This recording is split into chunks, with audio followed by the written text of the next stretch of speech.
Assalamualaikum warahmatullahi wabarakatuh. Di sini kami akan menjelaskan tentang kebijakan politik dalam negeri pada masa demokrasi terpimpin seperti judul yang di awal. Lanjut ke materi, di sini saya akan mengenalkan kelompok saya yang terdiri dari 7 orang. Ada Syifa, Nita, Ajahra, Ananda, Revaldi, Deli, dan Nurdin. Yang pertama, pembentukan MPRS dan DPRS. 5 Juli 1959, Dekrit Presiden. Dekrit ini menandakan berakhirnya demokrasi liberal 1950 sampai 1959 di Indonesia dan kembali menggunakan sistem presidensial. Berbagai pertimbangan presiden mengeluarkan dekrit tersebut. Salah satunya adalah kegagalan konstituante dalam membuat undang-undang dasar baru. Salah satu ini dari dekrit presiden 5 Juli 1959 adalah pembentukan lembaga negara, yakni MPRS dan DPRS. Dan selanjutnya pembentukan MPRS. Sebelum ada MPR yang tetap sesuai dengan UUD 1945, Presiden Soekarno membentuk MPRS berdasarkan penetapan Presiden nomor 2 tahun 1959. Anggota MPRS langsung ditunjuk oleh Presiden. Ini merupakan salah satu bukti penyimpangan terhadap Undang-Undang 1945 yang menyatakan bahwa anggota MPRS dipilih oleh rakyat melalui pemilu. Keanggotaan MPRS terdiri dari 261 orang anggota DPR, 94 orang anggota utusan daerah, dan 200 orang anggota wakil golongan. Dan di sini juga ada susunan pemimpin MPRS. Ketua Khairul Saleh, Wakil Ketua Mr. Ali Sastro Mejojo, Kai Haji Idham Khalid, DN Aidin, Kolonel Wilayah Puspoyudo. Syarat menjadi anggota MPRS. Yang ke-1, setuju kembali ke Undang-Undang 1945, setia kepada perjuangan Republik Indonesia, setuju kepada manifesto politik. Tugas MPRS. Tugas MPRS adalah mengesahkan GBHN. Dalam sidangnya, MPRS sudah mengeluarkan beberapa kebijakan antara lain: 1. Penetapan manifesto politik sebagai GBHN. 2. Penetapan garis-garis besar pembangunan nasional berencana tahap 1. 3. Menetapkan Presiden Soekarno sebagai Presiden seumur hidup. Pembentukan DPAS. DPAS dibentuk dengan berdasarkan penetapan Presiden No. 3 tahun 1959. DPAS dilantik pada tanggal 15 Agustus 1945. Pembentukan DPAS ini menyalahi prosedur karena dibentuk oleh Presiden sendiri dan dikepalai oleh Presiden. Anggota DPAS diangkat dan diberhentikan oleh Presiden. Anggota DPAS berjumlah 45 orang, yang terdiri dari 12 orang wakil golongan politik, 8 orang urusan daerah, 24 wakil golongan, dan 1 orang ketua. Tugas DPAS: 1. Memberikan jawaban atas pertanyaan Presiden dan mengajukan usul kepada pemerintah. 2. DPAS dipimpin oleh Presiden sebagai ketua. 3. Sebelum memangku jabatan, wakil ketua dan anggota DPAS mengangkat sumpah janji di hadapan Presiden. Dan selanjutnya penetapan Manipol sebagai GBHN. Pada pidato HUT Proklamasi ke-14 tanggal 17 Agustus 1959, Presiden Soekarno berpidato yang berjudul Penemuan Kembali Revolusi Kita. Pidato tersebut merupakan penjelasan dan pertanggungjawaban atas Dekrit 5 Juli 1959 dan merupakan kebijakan Presiden Soekarno pada umumnya dalam mencanangkan sistem demokrasi terpimpin. Pidato ini kemudian dikenal dengan sebutan Manifesto Politik Republik Indonesia atau Manipol. DPAS dalam sidangnya pada bulan 5 September 1959 mengusulkan kepada pemerintah agar pidato Presiden Soekarno yang berjudul Penemuan Kembali Revolusi Kita dijadikan garis-garis besar haluan negara dan dinamakan Manifesto Politik Indonesia atau Manipol. Intisari dan Manipol adalah Undang-Undang Dasar 1945, Sosialisme Indonesia, Demokrasi Terpimpin, Ekonomi Terpimpin, dan Kepribadian Indonesia.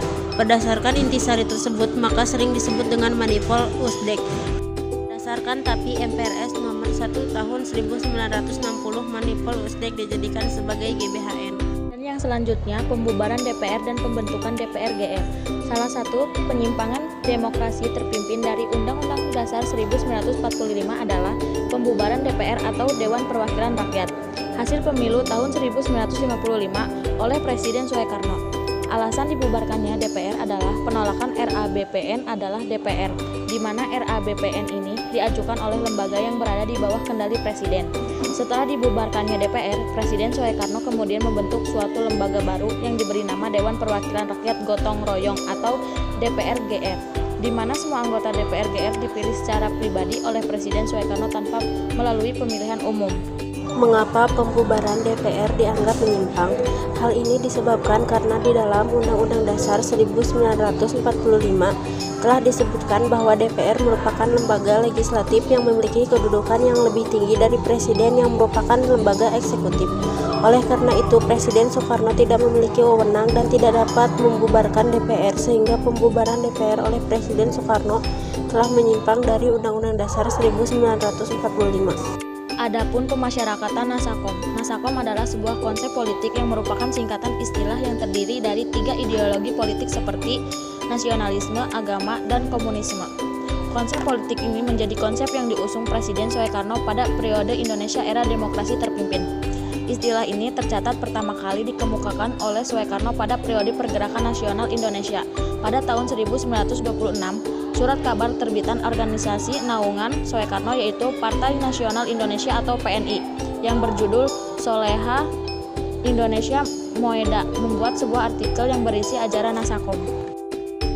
Dasar argumen dari Nasakom adalah bahwa Indonesia telah memiliki 3 aliran ideologi politik yang berkembang dan berkontribusi terhadap revolusi kemerdekaan Indonesia. Sebagai contoh terhadap organisasi Indis Party atau IP, Sarekat Islam atau SI, dan Indis Social Democratic Parenting atau ISDF, yang masing-masing secara berturut beraliran ideologi nasionalis, agama, dan komunis yang sudah ada semenjak zaman pergerakan nasional dalam perjuangan kemerdekaan. Selain itu, Nasakom diusung untuk mengimbangi 3 faksi besar pada periode Indonesia era demokrasi terpimpin, yaitu tentara yang beraliran nasionalis, kelompok Islam yang beraliran agama, dan gerakan kelompok kiri lainnya yang beraliran komunis. Soekarno menyatakan diri sebagai seorang Nasakom secara resmi dalam pidatonya tanggal 23 Oktober 1965. Ini dapat diartikan sebagai upaya Soekarno untuk menghimpun dan menggabungkan 3 kekuatan politik besar di Indonesia yang sudah ada semenjak lama. Bagi Presiden Soekarno, Nasakom merupakan cerminan paham berbagai golongan dalam masyarakat. Presiden Soekarno percaya bahwa dengan menerima dan melaksanakan Nasakom, maka persatuan Indonesia akan terwujud. Ajaran Nasakom mulai disebarluaskan pada masyarakat. Pun upaya menyebarluaskan Nasakom dimanfaatkan oleh PKI dengan mengemukakan bahwa PKI merupakan barisan terdepan pembela Nasakom. Keterlibatan PKI tersebut menyebabkan ajaran Nasakom menyimpang dari ajaran kehidupan berbangsa dan bernegara, serta menggeser kedudukan Pancasila dan Undang-Undang Dasar 1945 menjadi komunis. Dan ada juga pembatasan partai politik. Pada masa demokrasi parlementer, partai dapat melakukan kegiatan politik secara leluasa. Sedangkan pada masa demokrasi terpimpin, kedudukan partai dibatasi oleh penetapan Presiden No. 7 tahun 1959. Partai yang tidak memenuhi syarat, misalnya jumlah anggota yang terlalu sedikit, akan dibubarkan sehingga dari 28 partai yang ada hanya tinggal 11 partai. Tindakan pemerintah ini dikenal dengan penyederhanaan kepartaian. Pembatasan gerak-gerik partai semakin memperkuat kedudukan pemerintah, terutama presiden. Kedudukan presiden yang kuat tersebut tampak dengan tindakannya untuk membubarkan 2 partai politik yang pernah berjaya masa demokrasi parlementer, yaitu Masyumi dan Partai Sosialis Indonesia atau PSI. Alasan pembubaran partai tersebut adalah karena sejumlah anggota dari kedua partai tersebut terlibat dalam pemberontakan PRRI dan Permesta. Kedua partai tersebut resmi dibubarkan pada tanggal 17 Agustus 1960. Pengangkat Presiden seumur hidup. Penetapan Soekarno sebagai Presiden seumur hidup tertuang dalam PAP MPRS No. 3 MPRS 1963. Pada saat itu sudah ada UUD 1945 yang menyatakan bahwa presiden hanya bisa terpilih untuk masa 5 tahun dan dapat terpilih kembali. Jelas bahwa tapi MPRS tersebut melanggar UUD 1945. Mengapa MPRS menetapkan Soekarno sebagai presiden seumur hidup? Alasannya adalah mencegah PKI untuk memenangkan pemilu dan menguasai pemerintahan. lalu mengganti ideologi dasar negara Pancasila menjadi ideologi komunis. Soekarno, yang merupakan pencetus Pancasila, tidak mungkin mengubah ideologi yang merupakan idenya sendiri. Ketua MPRS pada saat itu, Khairul Saleh, beranalisa bahwa salah satu cara agar PKI gagal meraih kesempatan tersebut adalah dengan membatalkan pelaksanaan pemilu. Ia menyimpulkan pemilu bisa tidak diperlukan manakala tidak ada pemilihan presiden oleh MPR, dan hal itu hanya mungkin apabila presiden yang sudah ada atau Soekarno dikukuhkan sebagai presiden seumur hidup. Ide ini sebenarnya dicetuskan oleh Mayor Soehardiman, seorang kapten yang ditarik dari jabatannya untuk menjadi Ketua Serikat Organisasi Karyawan Sosialis Indonesia atau SOKSI. Ide ini dicetuskan pada Musyawarah Besar SOKSI tahun 1963. Namun karena musyawarah tersebut dibuka oleh Soekarno, maka banyak yang mengira bahwa Soekarno yang berambisi menjadi presiden seumur hidup. Penetapan Soehardiman di SOKSI sebenarnya juga merupakan strategi TNI untuk memerangi perkembangan pesat dari PKI.